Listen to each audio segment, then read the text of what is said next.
Hello and welcome back to my channel. I am super excited for today's video because we're going to be going through my brand new free resource called the Focus Climbers Training Blueprint. It just came out and we're going to walk through it together in its entirety. If you want your own copy to fill out for yourself, you can download it for free at the link that I'm putting in the caption. So let's dig in. First things first, we need to make sure that you are clear on what you're working towards. By setting an intentional goal, you're going to be able to work backwards to make sure that your workouts are actually supporting your goals. You could be working as hard as you possibly can, but if the workouts don't actually support your goals, you could end up not getting very far. So the first page of this workbook is just to reflect for a second and be really intentional about the goal that you're setting. The first one's going to be a shorter term goal in the next 3 to 6 months, and then one is going to be a bit longer term over the next 1 to 2 years. Like I said, we're going through this together. I'm going to fill it out for myself, and I actually didn't do this on purpose, but as much as I don't want to admit it, I think the spring climbing season, at least for me here in Chattanooga, is over. It's gotten really hot, it's gotten really rainy, and I just don't think that trying to get outside is going to be the most fruitful thing. So I'm looking to take a step back and really go into training mode over the next few months. One thing that I have been dealing with during the spring climbing season that I've kind of put off because I've been trying to take advantage of the weather is I actually have a pinky tendinopathy, which sounds super silly. My pinky has been feeling super painful kind of since the fall, and I thought I had gotten it to a better place, but then once the spring season ramped up, it came back. I was just having some pretty sharp pain in my pinky. I wasn't really sure what was going on, and finally I just went to a climbing PT and got an ultrasound of my finger, and turns out there is zero sign of any sort of tissue damage. The pulley's fine, all the other structures are totally fine, and so our best guess is that it is like a tendinitis of the pinky. And I think once I kind of got that diagnosis and knowing that climbing on it wasn't going to make it any worse, I made the conscious decision to put off prioritizing rehab in order to get outside and try and take advantage of the weather while it was good. So now that the weather is not so good, that is going to be my number one priority over the next 2 or 3 months, is going to be rehabbing my pinky tendon, or is it PIE? Tendinopathy. I'm hoping this doesn't take the course of 6 months. Hopefully it is more of a 2 or 3 month thing, but this is definitely going to be the number one priority, and kind of what I'm basing the rest of my training around for the next few months.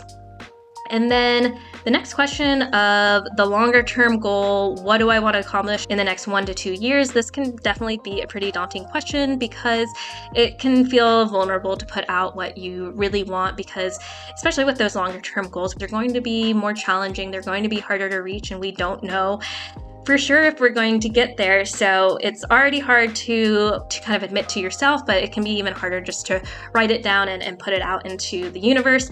Here I am putting it out onto the internet, which I haven't done yet, but my long-term goal is that I want to climb 514. So everything that I'm doing over the next 1 to 2 years is hopefully to support that goal of climbing 514, and for sure rehabbing my pinky tendinopathy is a shorter term goal that will support that. So like I said, you can download a copy for yourself and fill this out with your own goals. Next, we will move on to just a self-check on your training habits. These are just some pretty common roadblocks that can come up when it comes to finding that routine that is going to be effective but also realistic for your life. I will fill this out for myself. I can definitely relate to sometimes just climbing without necessarily a clear plan, and this is definitely a very easy one to do, where you show up at the gym and maybe you even do have a plan, but it ends up going out the window when you see your friends and you go to the wall that they're climbing at and just turns into a monster projecting session. So can definitely relate to that. I have 1000% pushed too hard and ended up injured or burnt out, especially in my early 20s. For this next one, I can definitely relate to starting stronger and losing motivation throughout the weeks. So I'll go ahead and check that off. And then the last one that I feel like I can relate to is definitely having some perfectionistic tendencies when I miss a day, kind of having that feeling of wanting to start over. That feels pretty relatable. So on the next page, there is a key for interpreting your answers if you check 2 or more of either color boxes. For myself, I checked 1 blue and 3 yellow, but if you check 2 or more of both colors, that's totally fine and normal. It's very normal to relate to the statements in both categories. For myself, I checked more than 2 yellow boxes, and so my key thing is making sure that I have a system that helps me stay consistent, especially with something like rehab. I definitely need to make sure that I stay on track now that I'm really committing to trying to heal up this finger. And included in this guide are 2 and 3 day weekly templates, and I've also broken it down into a training priority or a performance priority. If you've been following me for a while, you know that I'm a really big proponent of using sports seasons to plan your year. I have actually an entire workshop that I did about that, and if you're interested in that, I will also put the link in the caption there. But I've just broken this down into either prioritizing training, so building strength, things like that, and prioritizing performance. So that's where I just came from, which was my spring season, really trying to get outside as much as possible. But now I'm moving towards more of that training priority where I'm trying to hunker down in the gym and just get things done. I'm going to use the 3-day plan to work off of. I mentioned too that the templates are not rigid at all. You can move your sessions. It doesn't have to be a Tuesday, Thursday, Saturday. Move them throughout the week as needed. Week to week doesn't even have to be the same. What we're really looking for here with these templates is committing to the sessions that you do choose. So if you want to start slower and just commit to 2 days a week, there's optional sessions in there if the week allows, but just committing to, hey, I'm going to do these 2 sessions every week, or in this case, these 3 sessions every week. That's what's most important, is creating a plan for yourself that you can stay on track with. So the template I'm working off of is this training priority from the 3-day plan, and I'll go ahead and use this skeleton and kind of build it out with the workouts that I want to do. If you have heard me talk about sports seasons before, really with the training priority, what we're looking for is general strength development, creating that really good foundation off of which to work, building and maintaining just healthy fingers, making sure that everything's happy there. And then we're really pulling back on the climbing. We don't need to be doing any sort of super heavy physical adaptation work. Again, we're not trying to perform. So what we're really looking to do with the climbing is focus on that general skill development, get on a variety of different climbs.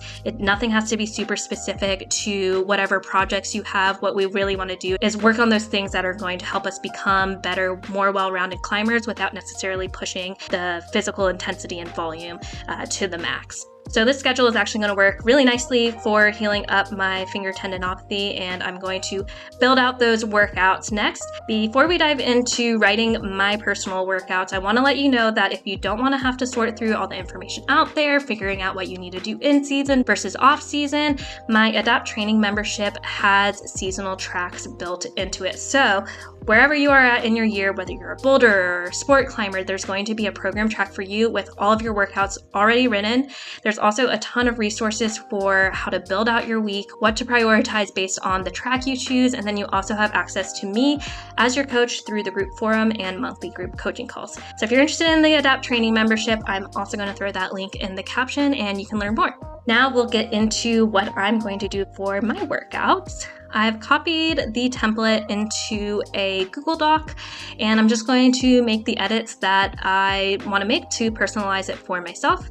First and foremost, my goal, maybe I should write that at the top here. I'm going to put the edits in green. Goal is to rehab pinky tendinopathy. That's my number 1 goal. And first and foremost, we're going to look at the finger workouts for myself.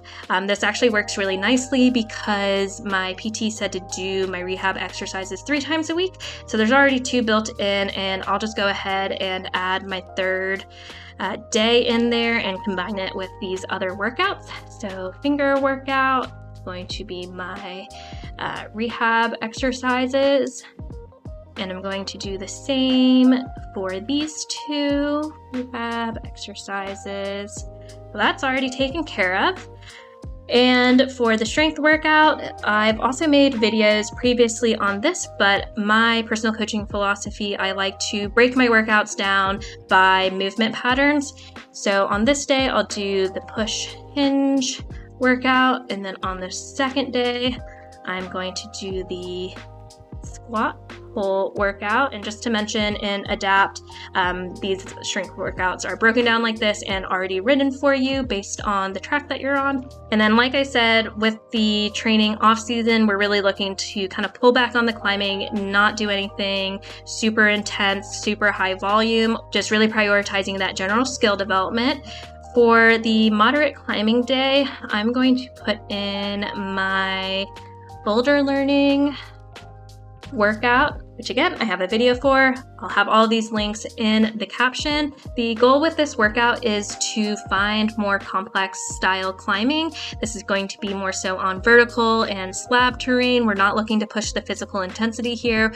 And this workout actually works really well for my goal of rehabbing the pinky tendinopathy because it is on that slab and vertical terrain. So I think this is going to be the perfect workout for me to do for my first session there. And then we just have that second light volume session. Something like this could be an easy circuit where you're getting on a lot of different styles of different climbs.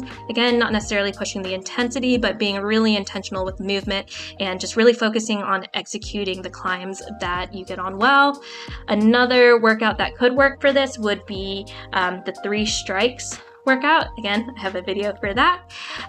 So I'll just kind of leave it to myself to choose which workout I want to do for the light volume day. I think this is a really great starting point for myself, and as the finger heals, I might modify things a little bit. Maybe I'll make another video where I make some tweaks to this after a month or two, but I'm pretty happy with this. And the nice thing too with the template is it does give you an optional loose structure or social climbing session. So if I was starting to feel better with my pinky, and I did just want to kind of go to the gym when it's a little busier and say hi to friends and climb around, I can build that in as well. And the resource finishes up with what action step that you're going to take that week and what you want to remember from this guide. For myself, the action that I'm going to take this week towards my goal of healing my pinky tendinopathy is I'm actually taking the week off. Which sometimes can be really a challenge. A lot of climbers, sometimes the issue isn't motivating to do more, it's having restraint to do less. Like I said, the season for me is over, and I think it's a great time to deload, take the week off, chill out a little bit, and then I'll get started with my plan based off of that weekly template. And then what do I want to remember from this guide? I think I'm going to take a saying from the key from the self-assessment, and that consistency beats intensity. All right, that's the packet, and I'd love for you to download a copy for yourself. Like I said, it's completely free. If you enjoy it, or if there are any big takeaways you have from it, please email me or DM me on Instagram or leave a comment here on this YouTube video. I'd love to hear your feedback and how this resource works for you. So thank you so much for watching, and I will see you next time.